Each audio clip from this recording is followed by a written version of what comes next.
ప్రియ దేవుని బిడ్డలారా, బైబిల్ చదవటం వినటం వల్ల మనలో విశ్వాసం పెరుగుతుంది. మన మార్గానికి త్రోవ చూపుతుంది. సమస్త జనులను శిష్యులనుగా చేయుడి మత్తయి 28:19 వచనంలో దేవుని వాక్యం తెలియచేస్తోంది. తెలుగు బైబిల్స్ను ఆర్ఆర్కే మూర్తి గారు రీసెర్చ్ చేసి విశ్లేషణ చేసిన బైబిల్లోని ప్రతి అధ్యాయాలను వచనాలను వరుస క్రమంలో అనగా ఆదికాండం నుండి ప్రకటనా గ్రంథం వరకు ఇవ్వబడుతుంది. ప్రతి ఒక్కరూ ఆధ్యాత్మికంగా విశ్వాసంలో బలపడి మీ జీవితంలో ఎదుర్కొంటున్న సమస్యల నుండి విడుదల పొందండి.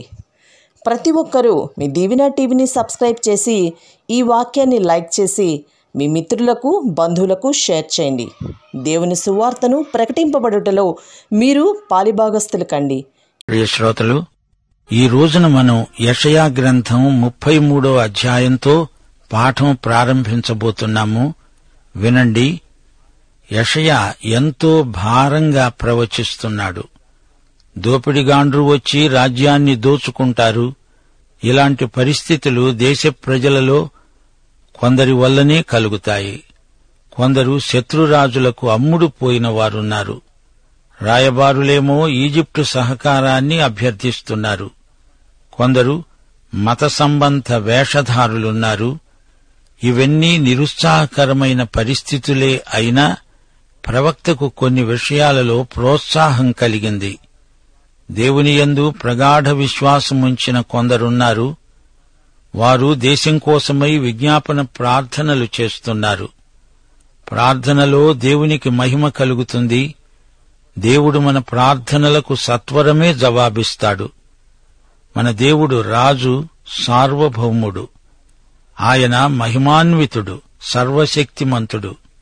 సోదరుడా, సోదరి, నీవు ఎటువైపు చూస్తున్నావు? విజ్ఞాపన ప్రార్థనలు చేసే శేషిత జనాంగంలో నీవు ఒకడివా? సరే, ఇప్పుడు యెషయా 33వ అధ్యాయం 1వ వచనం నుండి వినండి. దేవుని ప్రజలను, వారి దేశాన్ని పాడు చేసేవారికి శ్రమ. అష్షూరు దేశాన్ని ఉద్దేశించిన తీర్పు ప్రవచనం. ఈ అధ్యాయం యూదా భూమిని గురించిన ప్రవచనం. శేషిత ప్రజలు చేసే ప్రార్థన. దోచుకొనబడకపోయినా దోచుకుంటూ ఉండే నీకు శ్రమ. నిన్నెవరూ వంచకపోయినా వంచిస్తూ ఉండే నీకు శ్రమ. నీవు దోచుకోవడం మానిన తరువాత నీవు దోచుకొనబడతావు. నీవు వంచడం ముగించిన తరువాత జనులు నిన్ను వంచిస్తారు. గలతీ పత్రిక 6వ అధ్యాయం 7వ వచనంలో చెప్పబడిన ఆధ్యాత్మిక నైతిక సూత్రం: మోసపోకండి, దేవుడు వెక్కిరించబడడు. మనుష్యుడు ఏది విత్తుతాడో అదే పంట కోస్తాడు. గమనించండి, హిజ్కియా కాలంలో సన్హెరీబు దండెత్తి వచ్చాడు. అతడు అష్షూరు రాజు. ఇదిగో అష్షూరు, నీవు నా ప్రజల జోలికి పొయ్యావో నేను నీ మీద కఠిన చర్య తీసుకుంటాను, జాగ్రత్త అంటున్నాడు దేవుడు. పగ తీర్చుకోవడం నాది, అది నాకు వదిలేయండి, నేను చూసుకుంటాను అంటున్నాడు దేవుడు. ఇది మహాశ్రమల కాలంలోని సంఘటనకు ప్రవచనం కూడా. అప్పుడు పునరుద్ధరించబడిన రోమక సామ్రాజ్యం ఇశ్రాయేలు రాజ్యాన్ని అంత్యక్రీస్తు విధ్వంసం చేస్తాడు. క్రీస్తు రెండో రాకడలో అంత్యక్రీస్తు అంతం. ఇదంతా ప్రవచనం. అప్పుడు దేవుని ప్రజలు చేసే ప్రార్థన: యెహోవా, నీకోసమై కనిపెట్టుకుని ఉన్నాము, మా యందు కరుణించు. ఉదయకాలమున వారికి బాహువుగాను, ఆపత్కాలమున మాకు రక్షణాధారముగాను ఉండు. శేషిత జనాంగం అప్పుడు ఇదే ప్రార్థన చేస్తారు. ఇది సుదూర భవిష్యత్తులో నెరవేరవలసిన ప్రవచనం. రాయబారుల ప్రయత్నాలు విఫలమైపోగా వారు ఏడుస్తున్నారు. అన్యజనులు చెదరిపోతారు. చీడపురుగులు మిడతల్లాగా వారు మీ మీదికి వచ్చి పడతారు. మహాఘనుడైన యెహోవా ఉన్నత స్థలమందు ఉండి న్యాయముతో నీతితో సీయోనును నింపుతాడు. రక్షణ బాహుళ్యము, బుద్ధిజ్ఞానముల సమృద్ధి దేవుని ప్రజలకు కలుగుతుంది. అయితే 7-8 వచనాలలో వారి శూరులు బయట రోదనము చేస్తున్నారు. సమాధాన రాయబారులు ఘోరముగా ఏడుస్తున్నారు. రాజమార్గాలు పాడైపోయాయి, త్రోవలో నడిచేవారే లేరు. అష్షూరు నిబంధన మీరింది, పట్టణాలను అవమానపరిచింది, నరులను తృణీకరించింది. శిఖరాగ్ర సమావేశాలు, సంధి రాయబారాలు ఎన్ని జరిగించినా లోకానికి శాంతి లేదు. రాను రాను లోకం యుద్ధం వైపే మొగ్గు చూపుతోంది. లెబానోను, షారోను ఎడారి, బాషాను, కర్మెలు ఇవన్నీ ఆశాభంగం చెందాయి, క్షీణించాయి. వాడిపోయి ఎడారులై ఆకులు రాలిన చెట్లు. వీరు పొట్టును గర్భము ధరించి కొయ్యకాలును కంటారు. వారి ఊపిరే అగ్నిగా మారి వారిని దహించి వేస్తుంది. జనములు సున్నపు బట్టీలలాగా కాలిపోతాయి, మంటలో మళ్లీ కంపలైపోతాయి. 13-14 వచనాలు. దూరస్థులారా ఆలకించండి, నేను చేసిందాన్ని చూడండి. సమీపస్థులారా నా పరాక్రమాన్ని తెలుసుకోండి. సియోనులో ఉన్న పాపులు దిగులు పడుతున్నారు. వణుకు భక్తిహీనులను పట్టింది. మనలో ఎవడు నిత్యము దహించే అగ్నితో నివసింపగలడు? మనలో ఎవడు నిత్యము కాలుస్తున్న వాటితో నివసింపగలడు? నీతిని అనుసరించి నడుస్తూ, యథార్థముగా మాట్లాడుతూ, నిర్బంధం వలన వచ్చే లాభాన్ని ఉపేక్షిస్తూ, లంచం పుచ్చుకోకుండా తన చేతులను మలుపుకొని, హత్య అనే మాట వినకుండా చెవులు మూసుకొని, చెడుతనము చూడకుండా కన్నులు మూసుకునేవాడు ఉన్నత స్థలమున నివసిస్తాడు. గమనించాలి, దూరాన ఉన్నవారు అన్యులు, దగ్గరగా ఉన్నవారు ఇశ్రాయేలు ప్రజలు. అందరూ దేవుణ్ణి మహిమపరచాలి. సియోనులో ఉన్న పాపులెవరు? వీరు కపట ఇశ్రాయేలీయులు. వీరందరూ నిర్దేవులు. అయితే మన దేవుడు దహించే అగ్ని, పరిశుద్ధ దేవుడు. ఆ రోజున దేవుడు అందరికీ తీర్పరి. ఈ రోజున మనం సమస్త ప్రజలకు సువార్త ప్రకటిస్తున్నాము. మానవులంతా సువార్తను నమ్మి దేవుని వద్దకు రావాలి. ఎంతకాలం ఈ అవకాశముంటుందో చెప్పలేము. క్రీస్తునందు విశ్వసించిన వారు నీతిమంతులై ఆ నీతిలోనే జీవించాలి, కొనసాగాలి. నీతిమంతుడు విశ్వాసము వల్లనే జీవిస్తాడు. పాపము ఎక్కడ విస్తరించిందో అక్కడ కృప అత్యధికంగా విస్తరిస్తుంది. తుట్టతుదకు దేవుడు తన ప్రజలను పూర్తిగా విమోచిస్తాడు. పర్వతశిలలే అతనికి కోటలై అక్కడ అతనికి సమృద్ధిగా అన్నపానములు లభిస్తాయి. అలంకరించబడిన రాజును కన్నులారా చూస్తావు. విశాల దేశం నీకు కనపడుతుంది. భయంకరమైన వాటిని బట్టి నీ హృదయ ధ్యానం. జనసంఖ్య రాసేవారు, తూచేవారు, బురుజులను లెక్కించేవారు ఎక్కడున్నారు? వారు అనాగరికులు. గ్రహింపలేని గంభీర భాష, నీకు తెలియని అన్యభాష పలికే ఆ దినాన్ని నీవిక చూడవు. 20వ వచనం. ఉత్సవకాలములలో మనము కూడుకుంటున్న సియోను పట్టణాన్ని చూడు. నిమ్మళమైన కాపురముగా, తీయబడని గుడారముగా నీ కన్నులు యెరూషలేమును చూస్తాయి. దాని మేకులెన్నడూ ఊడదీయబడవు, దాని తాళ్లలో ఒక్కటైనా తెగదు. అక్కడ యెహోవా ప్రభావము గలవాడై మన పక్షమున ఉంటాడు. అది విశాలమైన నదులును కాలువలును ఉన్న స్థలమై ఉంటుంది. అందులో తెడ్ల ఓడ ఏదీ నడవదు. గొప్ప ఓడ అక్కడికి రాదు. శ్రోతలు వింటున్నారా? బబులోను యూఫ్రటీసు నదిని గురించి, అష్షూరు టైగ్రస్ నదిని గురించి, ఈజిప్టు నైలు నదిని గురించి అతిశయించవచ్చు. అయితే యెరూషలేముకు రేవు లేదు, నదీ తీరమేదీ లేని భూభాగమది. అయితే జకర్యా ప్రవచనం ప్రకారం 1000 ఏండ్ల పాలనలో యెరూషలేముకు రేవు పట్టణం అనుగ్రహించబడుతుంది. జకర్యా 14వ అధ్యాయం 4 నుండి 8వ వచనం వరకు. ఆ దినమున యెరూషలేము ఎదుట తూర్పు తట్టున ఉన్న ఒలీవ కొండ మీద ఆయన పాదము మోపగా అది నడిమికి విడిపోయి సగము అటూ సగము ఇటూ మధ్య లోయ ఏర్పడుతుంది. ఆ దినమున ప్రకాశమానమైనవి సంకుచితములు కాగా వెలుగు ఉండదు. ఆ దినము ప్రత్యేకమైనది. అది యెహోవాకు తెలియబడిన దినము. పగలు కాదు, రాత్రి కాదు, అస్తమయ కాలమున వెలుతురు కలుగుతుంది. ఆ దినమున జీవజలములు యెరూషలేములో నుండి పారి సగము తూర్పు సముద్రానికి, సగము పడమటి సముద్రానికి దిగుతాయి. వేసవి కాలమందు, చలికాలమందు అలాగే జరుగుతుంది. ఈ ప్రవచనానికి ఒక ఆధ్యాత్మిక అర్థమున్నది. మన ప్రభువు మహిమ ఆ రోజున రసధారలై ప్రవహిస్తుంది. ఇశ్రాయేలుకు కాపుదల, ఆశీర్వాదము యేసుక్రీస్తే. అప్పుడు యెహోవాయే మనకు న్యాయాధిపతి. ఆయనే మన శాసనకర్త, రాజు, రక్షకుడు. కుంటివారే దోపుడు సొమ్ము పంచుకుంటారు. 24వ వచనం, నాకు దేహములో బాగా లేదని అందులో నివసించేవాడెవడూ అనడు. దానిలో నివసించే జనుల దోషము పరిహరించబడుతుంది. ఇది యెరూషలేముకు మహోజ్వలమైన భవిష్యత్తు. విశ్వాసనేత్రాలతో జరగబోయేది ముందుగా చూడాలి. ప్రవచనాల నెరవేర్పు తప్పక సిద్ధిస్తుంది. దేవునికి స్తోత్రం. యెరూషలేములో యేసుక్రీస్తు రాజై పరిపాలిస్తాడు. సమాధానకర్త అయిన అధిపతి శాంతి రాజ్యమేలుతాడు. శ్రోతలు, ఇప్పుడు మనం 34వ అధ్యాయానికి వచ్చేశాము. ఈ అధ్యాయంలో హార్మెగిద్దోను యుద్ధ దర్శనం చూడండి.